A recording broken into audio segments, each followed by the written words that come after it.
Assalamualaikum warahmatullahi wabarakatuh. Halo teman-teman semua, kami dari mahasiswa IAIN Langsa, jurusan Perbankan Syariah, Fakultas Ekonomi dan Bisnis Islam. Kami di sini sedang menjalankan KKN atau kuliah kerja nyata daring. Sebelumnya perkenalkan, nama saya Teguh Herfasa dan saya juga bersama dengan teman saya yang bernama Helmi Dayana. Di sini kami ingin membahas mengenai dampak kenaikan harga pangan terhadap masyarakat.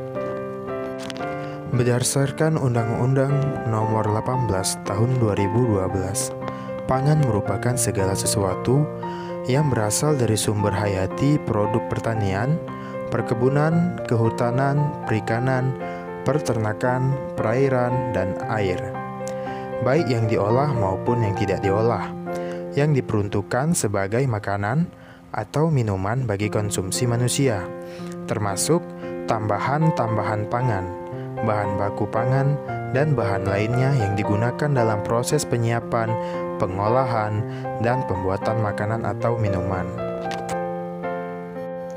Sehingga dapat kita simpulkan bahwasannya pangan ini merupakan suatu hal yang sangat penting dalam kehidupan manusia, mengingat pangan ini adalah kebutuhan primer dari manusia, sehingga pangan harus terpenuhi untuk memenuhi kebutuhan manusia.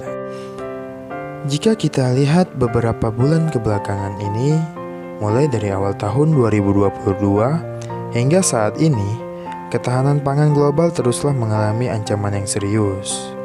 Akibatnya, hal yang merugikan tersebut, ketahanan pangan mengalami guncangan sehingga berdampak terhadap kenaikan harga pangan yang melambung tinggi yang disebabkan oleh peperangan, hambatan dalam suplai, kemudian juga faktor dari cuaca yang membuat pertanian ataupun peternakan mengalami kegagalan panen. Di Aceh, tepatnya di Kota Langsa, harga pangan juga ikut mengalami kenaikan yang sangat tinggi, terutama pada hari-hari besar keagamaan seperti Hari Raya Idul Fitri dan Hari Raya Idul Adha, di mana setiap hari besar keagamaan tingkat permintaan masyarakat juga meningkat, namun tidak diikuti dengan banyaknya produksi, sehingga dengan sedikitnya barang yang tersedia, maka harga pangan juga akan mengalami kenaikan.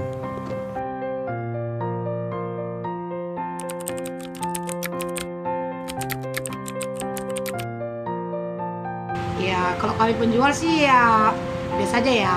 Ya, kalau giliran kita menurut kita mahal, tinggal kita naikin aja. Apa ada menambah keuntungan atau malah kok kenaikan? Kalau modal terlalu mahal, tentu untungnya tetap menipis. Nah, cuman kami pedagang sekalian kami pengecer, ya kami kan walaupun 1.000 untung, yang namanya rugi enggak. Terus terang saya sendiri memang nggak terus detail harga-harga. Nah, cuman ibu di rumah akhirnya sering minta tambah belanja. Alasannya ayah, dan panggil ayah sih. Ayah, ini cabai naik, ya gula naik, bawang segala macam kebutuhan naik. Tambah dong uang belanjanya katanya. Ya saya tidak langsung, lelaki saya utamanya sebagai tulang punggung, pengais rezeki, harus lebih rajin mengais jadinya. Ya, untuk menambah ya belanja di rumah supaya gizi nggak kekurangan. Repot, terus repot dengan ada kenaikan ini.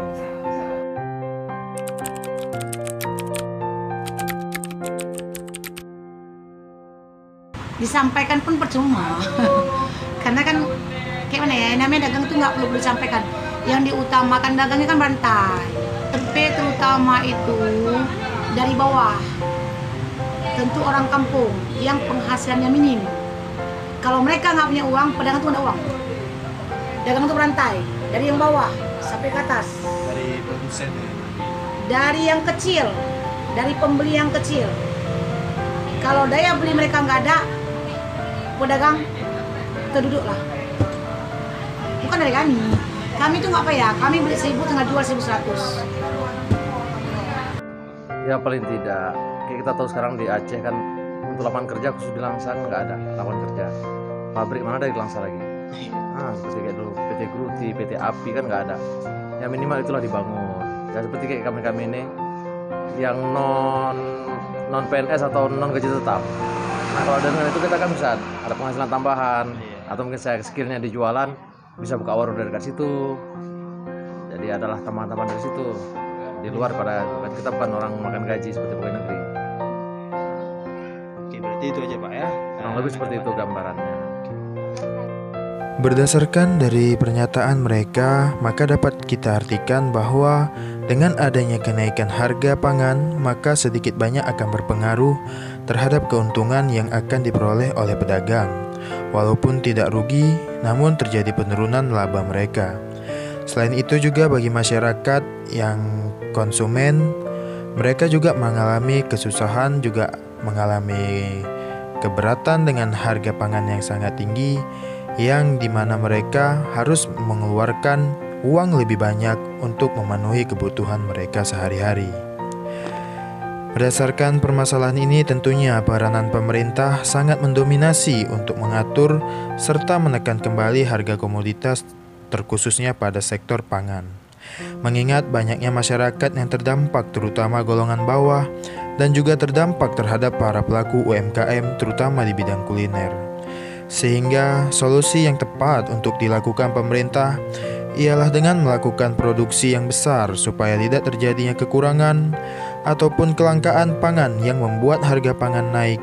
Selain itu, dengan adanya diberikan stimulus berupa bantuan langsung tunai atau BLT juga dapat mendorong kontribusi masyarakat dalam melakukan konsumsi, sehingga daya beli masyarakat tidak lemah dan mampu terdorong kembali.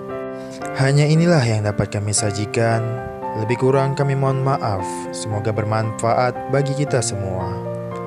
Saya Teguh Herfasa dan bersama rekan saya Helmi Dayana, mahasiswa Perbankan Syariah Fakultas Ekonomi dan Bisnis Islam, kami ucapkan terima kasih. Assalamualaikum warahmatullahi wabarakatuh.